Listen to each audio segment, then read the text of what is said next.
Okay, well, it's now 5 past the time. Thank you everyone for joining. It seems there's some people that are messaging me that they have some problem registering. Maybe they didn't register properly in the first place and now it's closed, so we're opening it up. But I will start anyway. Um, so I will be sharing my screen and I will be giving a talk. And you can ask questions in the Q&A box, and you also have the chat to just say hello. If I don't answer a question immediately, that's probably because it's quite difficult to keep track of these, but there'll be enough time at the end to for questions, right? So I will try to answer everything. You should be seeing my screen now. Well, you should be seeing a presentation, hopefully just a presentation and nothing else. And the subject of this talk today is decentralized identity management based on blockchain. So before I start about the actual subject, just for those of you that don't know me, you should know at least my name by now, but I have a background in distributed systems research. So I used to be an academic. And I used to work on things like replicated databases and consensus protocol before blockchain was invented with Bitcoin. Obviously, there were different systems for different purposes at the time, but the technology is fairly similar. Then I moved into industry, and in particular worked in cybersecurity. But now I'm the CEO of Cryptonics, which is a consulting firm focused on blockchain cryptography and anything related to blockchain security. So I spend a lot of my time developing smart contracts and applications for blockchains. And I also audit a lot of smart contracts. And that's how I spend most of my time when I'm not giving a talk like this. Anyway, let's talk about digital identity. So anyone well, every user of the internet has probably realized that digital identity is a difficult problem. We usually end up with a number of usernames and passwords for a number of services, and there are a lot of companies that end up having our data, which is not ideal.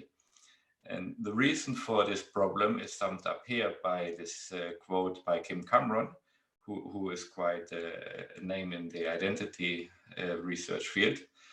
That says the internet was built without a way to know who and what you are connecting to.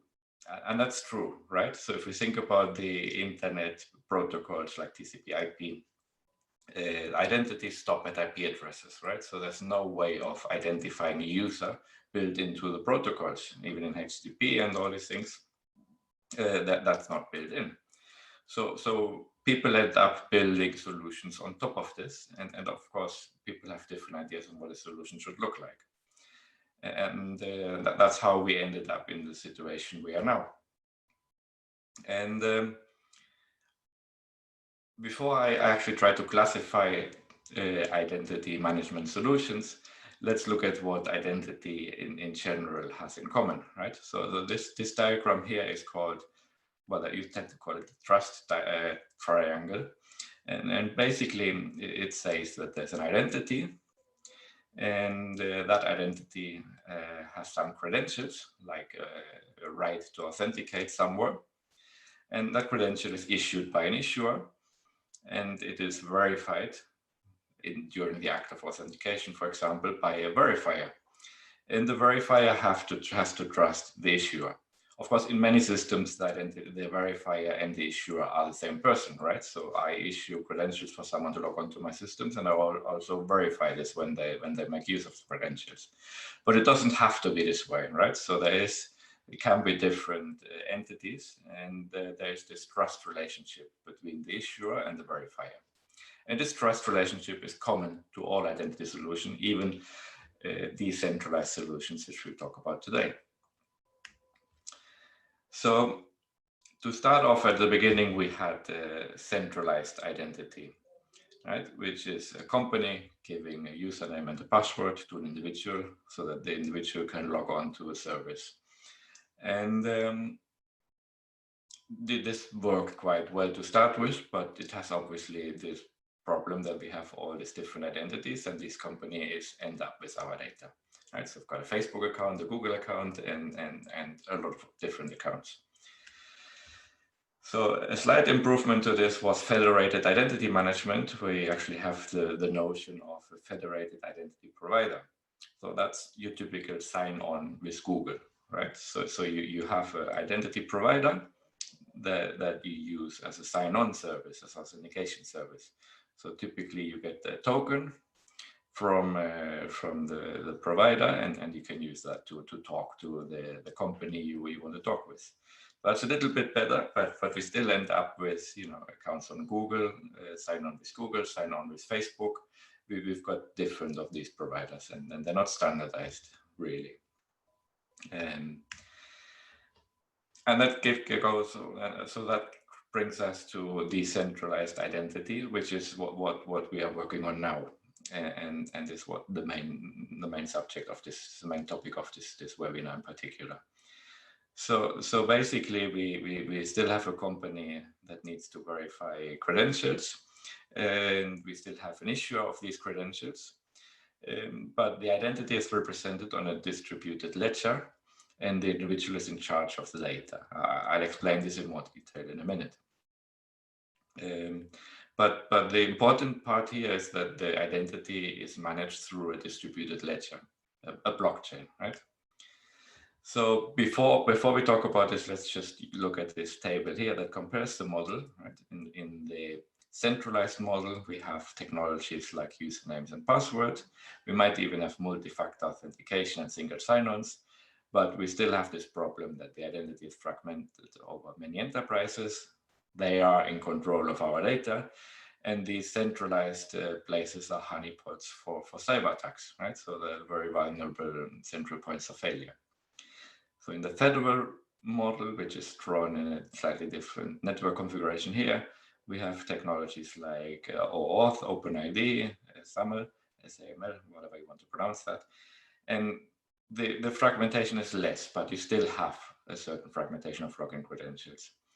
The data still is hosted or controlled by companies, but it's fragmented across different companies. But they're still in control, and they still present centralized points of failure that are, you know, if someone gets my Google credentials, they can essentially log on to all the services that I use Google on, Google for signing on to.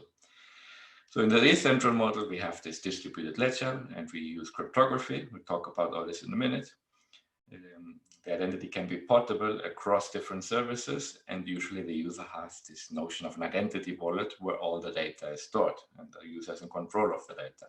And so the attack vector is limited to the user's own wallet, not to some data on some company server. Now that obviously brings with it other problems, but in general, it's a model that returns control to the end user. So we've said all this runs on a blockchain, and I assume anyone logging onto this webinar knows something about blockchain and has a fairly basic understanding. But there are a lot of misunderstandings out there, and a lot of information is plainly wrong about what blockchain can do and what it provides. So I give a very quick introduction of my view of a distributed ledger specific to identity and how it makes sense to use a blockchain or distributed ledger in identity system.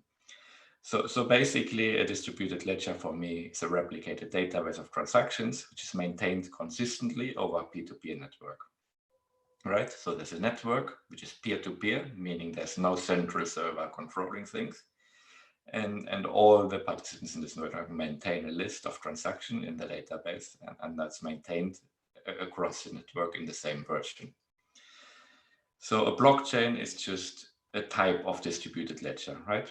From now on, in the rest of the talk, I probably use the words interchangeably like everyone else does, but really a blockchain is a type of distributed ledger implemented using a particular data structure which cryptographically links blocks, hence the name blockchain, right? But there are other ways to do a distributed ledger, and it doesn't matter which one we use for the identity use case. But anyway, the terms are used interchangeably, and I'll talk about ledger or blockchain, meaning the same thing. So all this solves a particular problem, which we've already hinted at, right? So we have this distributed network that maintains a ledger, and there are certain properties associated to this, right? So all copies of the ledger are exactly the same. So the ledger is a list of transactions happening in the system database, and all these transactions are in the same order, in the same state on each copies, right?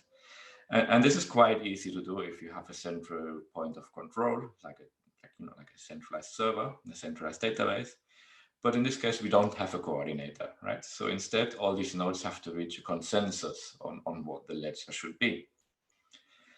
Next property is that the ledger must be immutable, right? So we cannot delete entries from the ledger. So once it's accepted by everyone on the ledger, it cannot be removed. Or at least any attempt to modify the ledger should be easily detectable. And all this has to hold in the case where participants are not honest, right? So there might be some of these nodes that try to cheat the system and modify the ledger in a way that shouldn't be allowed. So that's what makes this problem difficult to solve, right? And another property associated with public blockchains is that anyone can participate in them, right? So I put this in parentheses because it's not true for consortia blockchain or private blockchains where there's obviously a notion of authentication, but in the traditional case, we don't know who's in the system and who forms part of this consensus process, right? So we don't know how many nodes there are and who there are, and anyone can participate, which is also a very difficult problem to solve. But we're not here to talk about how this is solved in practice, but we are here to talk about how we can build stuff on top. But to build stuff on top, we have to understand what the blockchain actually provides, right? So it provides a unique version of the history of transactions. It provides a mathematical foundation that can replace trusted third parties. This solves the double spending problem. So in the case of Bitcoin as a blockchain, for example, we have this cryptocurrency that is not controlled by banks. We've replaced the bank as a trusted third party. So we don't need a bank computer system to keep track of who has how many coins or what's the balance of each account, right? It's done through mathematical trust layer, which is the blockchain. And it gives us an auditable, immutable record, right? So we can go over these transactions and see what's been going on and cannot change this. And this is used for digitizing assets. Now assets, when people talk about assets, they typically think about money or something of value. But it really can be anything of value, even if it's not a financial instrument, right? It can be an identity, as it is in our case in this webinar, or it can be something like a voting right or something even more abstract, right? It can be anything really. And what blockchain cannot do is equally important, because that's where a lot of people get it wrong, right? So blockchain itself doesn't provide any extra privacy. In fact, it doesn't provide privacy at all, even though it's a cryptographic base layer. Anything on the blockchain is transparent, and we can implement privacy solutions to work well with blockchain, but it's usually a bit harder than in a centralized system, depending on how you look at things. Looking at it certain ways, it can actually be easier. But anyway, there's no extra privacy just because there's cryptography involved. We don't use cryptography in this way in a blockchain. The same goes for security, right? So there's no added security compared to a public key infrastructure based on a centralized model. And it can be more secure if we make it that way, but it doesn't necessarily have to be. It's also quite difficult to interact with external data and devices. Don't want to say too much about this now. Performance of an application is not improved through blockchain. On the contrary, it's usually made much, much slower. And we cannot really store large amount of data and perform complex operations. And very importantly, data written on a blockchain is not automatically true. Now, in terms of identity, this is important because just because I write on the blockchain, I am someone, doesn't mean this is really true, right? This is very simple, really, if you think about it. But a lot of projects actually get this wrong, and a lot of well-funded projects actually are built on this false assumption.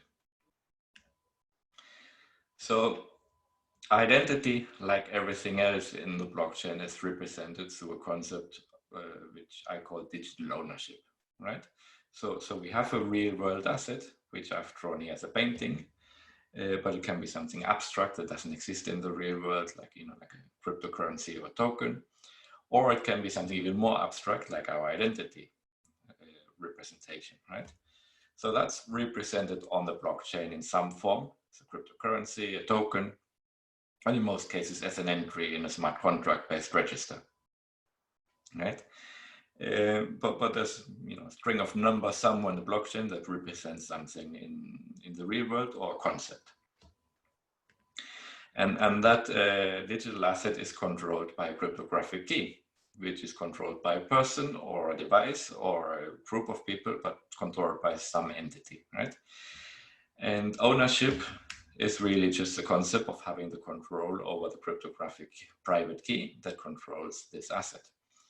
And moving the asset from one person to another just means transferring it to a new private key.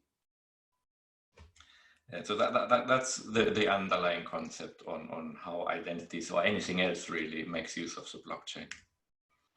So when we translate this to this notion of self-sovereign identity, and I don't like the word self-sovereign identity at all because it doesn't explain very well how this actually works, but it's a word commonly used, so we're stuck with it. But the blockchain is a public key infrastructure, as I've already said. So the private key ownership is used as an identity proof, right? So if there's an identity on the blockchain, some entry in a smart contract or some tokenized version of something, then we own this by having the private key. And that's the way the decentralized identities are implemented in self-sovereign identity. So the data associated to this identity in a self-sovereign identity system is typically controlled by the identity owner. It's stored in an identity wallet, a wallet or a vault, which the user has control over and can give access to part of this data if he wishes to or not. In some cases, he can use this identity without having to give access. Right? We'll see this in a minute as well. But there's also this concept of verified credentials, which by a third party. So if I want to verify an identity in a self-sovereign identity system to belong to a real person with a real password in a real state, we probably need some government verified credentials for this. So the trusted third party is not eliminated from this model, but we have a notion of ownership of these credentials and the data. So how does this work in like a graphical view? So there's an identity implemented on the blockchain, usually a number in a smart contract, and it's owned by an identity holder through the private key. So the private key holder has this off-chain credentials vault where he stores confidential data. And on the other side of the equation, we have the traditional stakeholders in any identity model, right? So the issuers of credentials and their verifiers, and they trust each other to a certain degree. So an issuer might issue a claim on the blockchain over an identity, for example, stating this belongs to a real person that is over 18 and is allowed to drive a car in this country, or just something like this person is allowed to log on to my service, things like this. And this service can be done on-chain in like a claim, and it can be done off-chain through credentials stored in the off-chain credential wallet. Now, there's still a bit of confusion about emerging terminology, but usually I tend to talk about a claim when it's on-chain, transparently, and verified credentials when it's off-chain. But we'll see how these things will eventually be called. Other people might call it differently right now. Anyway, a verifier can verify either an on-chain claim, or it can get temporary access to some data that proves something about the identity, which is stored in the identity wallet. And this can be done by the proof. There's usually some proof involved, right? So this proof can be a cryptographic signature, or it can be something like a zero-knowledge proof.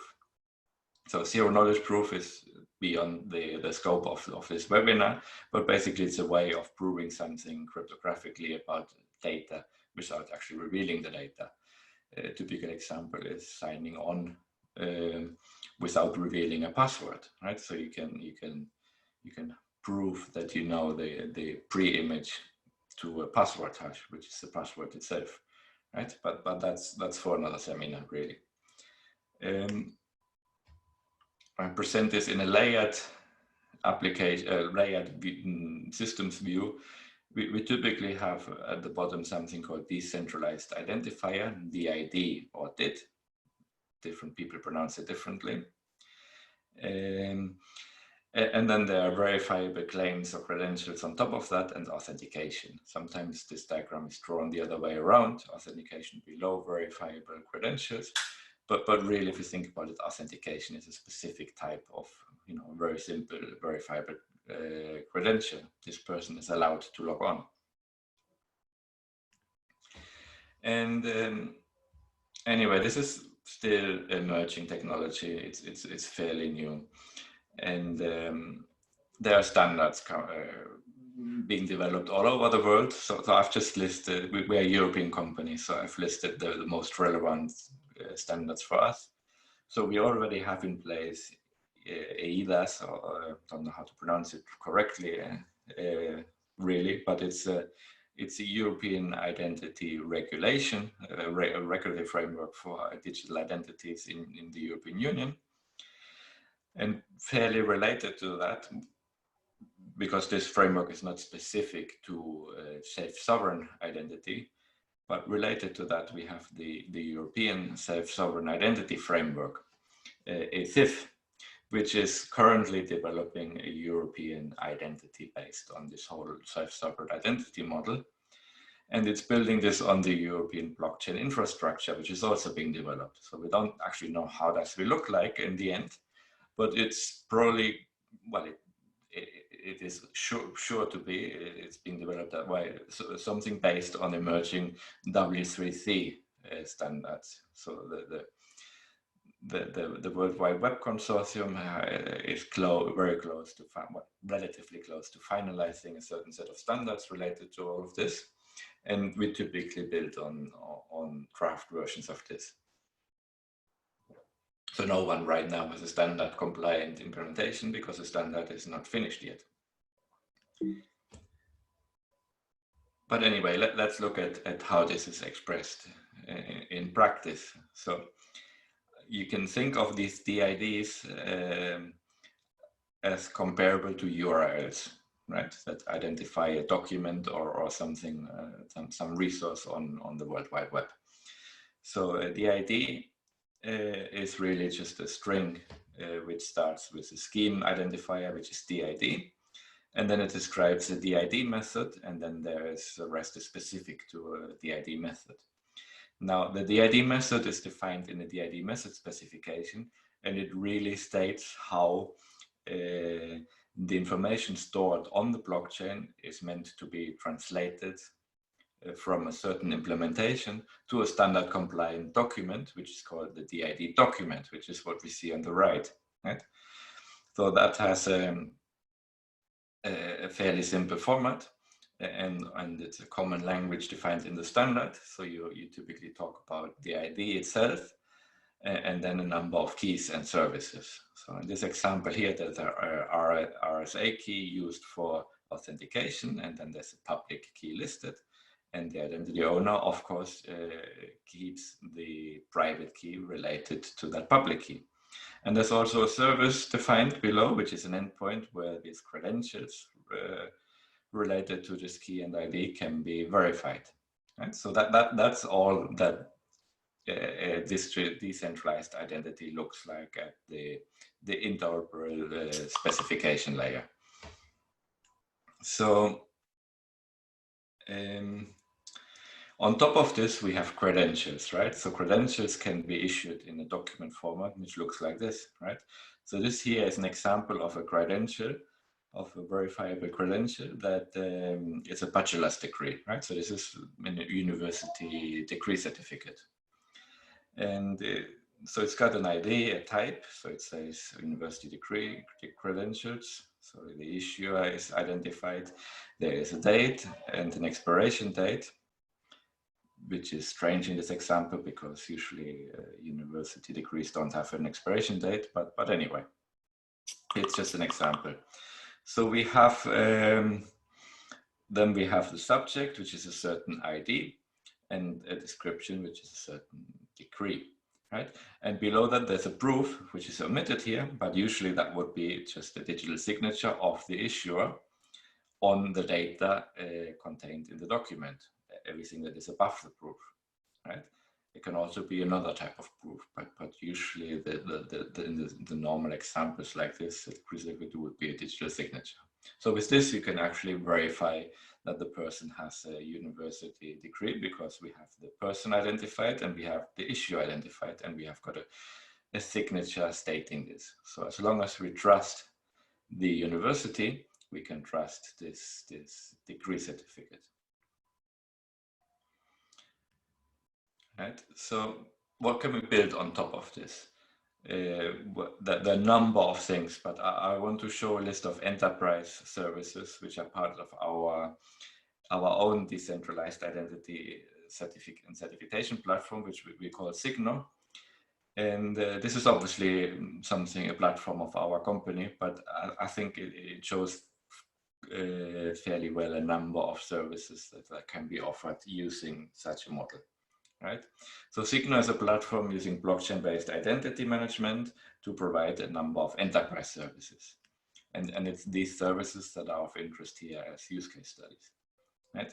So the first thing we can do obviously is authentication, right? So we can authenticate users based on their DID. So you can have sign on with your decentralized identity instead of sign on with Google, right? So we don't have to rely on the centralized service provider to keep our data and allow us to log on to different things. We can use it to use the public key infrastructure to have secure data access delegation, right? So I'll talk about all of these in more detail in what remains, but basically that's the service. Document timestamping is not specific to IDs, but it becomes very powerful when combined with IDs. We can have digital signature systems. We can issue certificates, right? Like the example we've seen on the university certificate. And we can do electronic voting. We can also do private contracts between parties based on timestamp document with authenticated digital signatures, right? So that's the type of thing you can do at an enterprise layer between companies, building trusted services and trusted applications. So looking at authentication, so using a DID, you can actually have a simple challenge and response protocol similar to how you log on to an HTTP or an HTTP service with some other model. And you just present a proof that this credential belongs to you by signing cryptographically or by something else. And in response, you get a token issued, just like you get a token, a session token or something like this issued on a web service. So data access delegation works in a fairly similar way, but basically you have a smart contract-based access registry, and you have a data owner that owns some data which is stored encrypted somewhere, which might be on decentralized storage on IPFS, or it might be on a traditional cloud platform, you know, in some AWS S3 bucket or anywhere, you know, just a URL really, or even local storage. But this data is encrypted, right? And the access is controlled through access register in a smart contract. And the data owner can actually give access to a particular public key, right? So you can authorize a certain public key to de-encrypt the data stored in the storage service, and only the owner of the ID related to this public key. The public key will be specified in the ID document, right? So it's a private key related to that, owned by an owner, and the owner can actually decrypt something stored in the access registry, which allows him to decrypt the data. Now, of course, all this is abstracted away, so we just have access delegation and access revocation. Document timestamping is a very typical blockchain application. It's one of the low-hanging fruit use cases. And it basically allows to notarize a document onto the blockchain by sending a cryptographic fingerprint of a document to the blockchain. So the idea is you have a document that you want to prove that it has existed in a certain version at a certain time. And this is proven by the timestamp of a hash or a digital fingerprint of the document that you write to the blockchain. And this is a way of notarizing a document without a trusted third party, like a notary service. It's GDPR compliant in the sense that the data doesn't actually go to the blockchain, just a cryptographic hash of the data. And you can use this to protect IPR, to prove the authenticity of documents, and things like private contracts, which we'll talk about in a minute. But this becomes powerful if combined with an ID. So if you assign IDs and owners and subjects to these documents, then you can actually issue certificates like the ones we saw in the example before. So this means such a certificate can be authenticated by anyone relatively quickly, in real time almost, right? So this would you imagine, for example, someone applying for a job and presenting a digital degree certificate as a proof that he studied at a certain university. Traditionally, we would have to trust, a scanned version of this document or even the original, but piece of paper, and send this and then ask the university if we have any doubts about authenticity.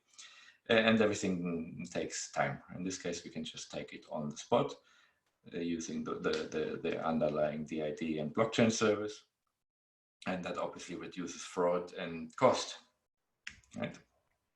So if we combine all these registered documents and IDs with digital signatures, which we also have built in any public key infrastructure, we can make use of actually signing these documents, right?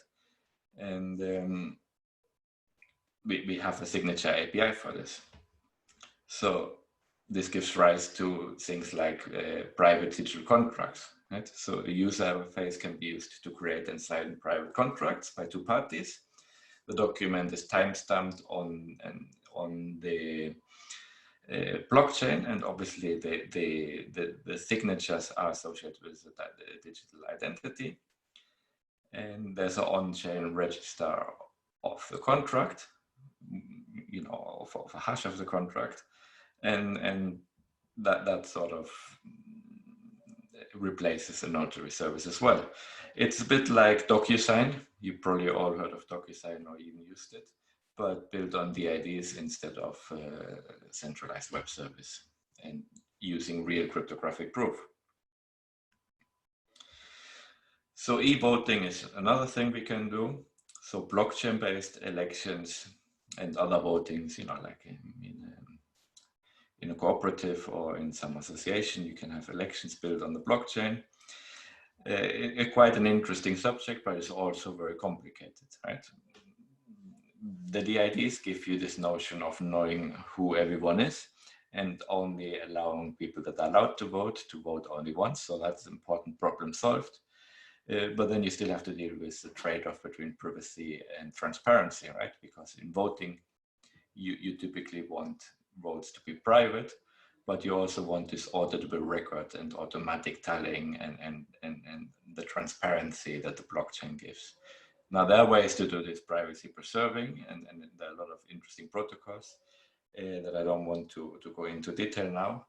But on our GitHub, on our GitHub repository, GitHub account, there are actually some simple examples programmed as smart contracts that anyone interested can have a look at. So Signor, as an overview, is, this diagram is fairly simple, although there's quite a lot to it. But at the bottom, we have a number of blockchains. We didn't want to use, we like Ethereum, and we work with Ethereum in development. So we sort of assume an Ethereum compatible blockchain, but we didn't want to just use one. So the IDs can actually live on different blockchains, on the Ethereum main chain, something like a Dara Hashgraph, or even on a consortium blockchain based on Quorum, or a Hyperledger Besu, something like this. And on top of this is the standard compliant Signor DID method, well, standard complying in the sense that it complies with the draft version of the standard of the W3C. In fact, we've had it approved as provisional by the W3C. Right now, we cannot get more than provisional because the standard itself is provisional, but it's listed as a compatible service on the W3 website and in the method registry. And on top of this, we build a number of servers and libraries, which are open source. And the rest of the services are offered on top of this in form of APIs and services and applications.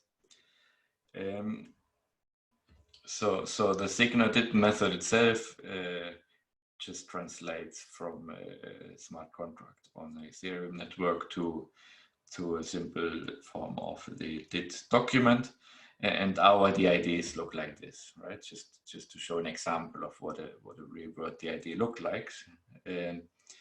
So we identify as a DID and Signor. Then there's a network identifier which specifies which blockchain we are working on, and then a DID is really just a 32-byte number associated with an Ethereum account. So this means that the private key that controls this Ethereum account by default is the ID's owner, and we're using a 32-byte namespace so that we'll never run out of namespace. There will always be enough combinations to keep going, and 32 bytes is sort of the word size of the Ethereum virtual machine, so it's quite efficient to use this as an ID. And below, we just see the document. So there's a public key, which is expressed as a Ethereum address, but obviously you can also register additional public keys used for other things like authentication and document signing. Just everything summarized as a diagram. We have a number of smart contracts on the blockchain, which are the DID registry, the claim registry, a timestamping service, e-voting, and access registry. All this is open source. Then we have a service layer with a certain set of libraries and services. And on top of this, we build all these applications, which are these use cases we have discussed, right? So all of this is work in progress. Some of it is more complete than other parts, and it's specific to our enterprise customers, right? So just before ending here, I talk a little bit about other things we do as a company, just very quickly. So Cryptonics itself is a spin-off company of S2 Group, which is a large cybersecurity service provider. And most of our services are actually focused on blockchain security. So we offer smart contract audits and full stack audits of blockchain applications. We also do a lot of consulting in which we explain, we build architectures, we design architectures, we do feasibility studies. Sometimes this even involves telling a client why he doesn't need a blockchain, right? So that's also an important part of being a blockchain consultant. And finally, we build solutions. So we actually develop our own systems like Signor, and we build software for people as a service offering, or obviously anything to do with cryptography and blockchains, not just any piece of software. Okay, so that concludes my little overview of all this. I've been keeping an eye on the Q&A, but I've not seen a question yet. So I'll leave a bit of time now for people to type up their questions, or even raise their hand, so I can give voice access as well if someone wants to ask a question online. But anyway, we'll have a bit of time for a Q&A session. So you have this Q&A panel. Please answer your questions. And I'll try to answer.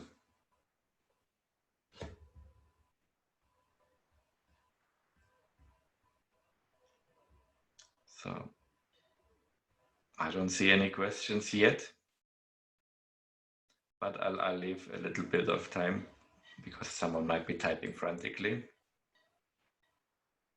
Okay, so there's a question from Pankaj Mentki. I hope I pronounced this correctly. And the question is: self-sovereign identity seems primarily based on public key infrastructure. What are the benefits of putting claim and identity over blockchain? So the main benefit is that you don't have to trust an identity provider to maintain this registry, right? So the registry is in a way secured by this decentralized trust layer. So that's very important. No one can censorship. There cannot be censorship by the identity provider, right? Obviously, a credential provider might censor someone, but no one can decide to delete someone else's identity, and no one can manipulate someone else's identity. And this decentralized trust layer also provides a way of dealing with an attack surface, right? So centralized services are usually quite susceptible to things like distributed denial of service attacks or other cybersecurity incidents. So these are the main advantages. One thing that is often quite misunderstood in self-sovereign identity is that it's this notion of a self-attested identity, which it is only in the same way as anyone can create a Google account without proving who they are. But if you want to use a decentralized identifier for banking or anything like that, you still need to go through KYC as you would anywhere else.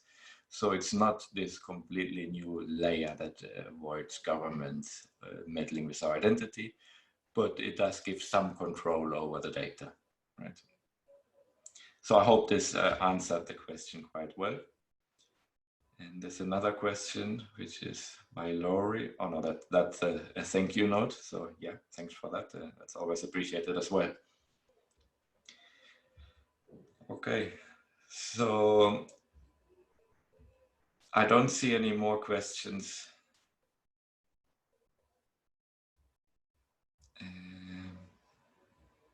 Okay, there's something in the chat. There's another question by Roger Sands. It says, one of the critical points on decentralized identity seems that it is end user protection. What type of solutions are recommended from your side to ensure this identity of user, for example, 2FA, YubiKey, endpoint verification? So no, that's a very interesting point, and it's sort of a common problem with all blockchain solutions that return control to the end user, right? So if you use cryptographic private keys to control data that you own and to control identity, to control your own identity, then obviously you have the problem. What happens if these keys are stolen from you, or if you lose them, right? Like people losing all their Bitcoin because they forget the key, or lose access to their key, or someone steals their key. And the answer to this is not easy, right? So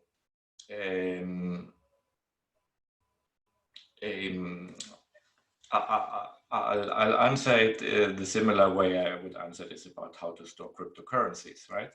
So for daily use, paying transaction fees or something like this, I would use a browser-based plugin, right? Very low level of security, but fairly agile. And you know, you might have DIDs, you probably have different DIDs in the self-sovereign model that are just used to log on to some non-essential services or something where you could live with a worst-case scenario of your key being lost. Then for something much more important, like using a government service, you might use a mobile phone-based identity wallet, which is much more secure in the sense that, you know, you have to lose your mobile phone, and your mobile phone would then have to be decrypted and that sort of thing. But for everything very essential, like storing a lot of cryptocurrency or doing, you know, dealing with identity data that should never leave my possession, you know, for very serious identity theft, that sort of thing, I would recommend a hardware wallet, right?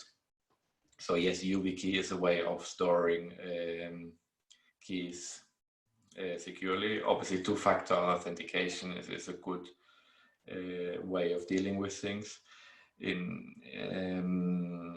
Yeah, for some applications, that, you know, like enterprise identities that might be controlled by several people, it might even make sense to have a industrial certified key management system, like you know, like a PKCS 11 standard system and things like this. So it's an unsolved problem, and recovering these keys obviously is not easy. So you have to we have to think about ways on creating keys from seeds that are both secure but easy to restore. And I would say it's an unsolved problem, but it's based on risk management, right? So you always trade usability against security. Something that is very easy to use is probably less secure. So you'll use it only when it's not that dangerous to lose access. I hope that somehow answers the question. I can't think of a better answer right now, because it's, you know, it's one of the big problems of IT security. If you give control to the user, they have to deal with it. Okay, so no more questions. It seems I'm obviously giving a webinar is complicated in the way that you don't see the reaction of the audience. So I can't judge if people really liked it. So any feedback, you know, just write to me on LinkedIn or my other contact details. And we'll be organizing more webinars soon. And any suggestions for subjects are also welcome. Thank you all for joining, and I suppose bye for now.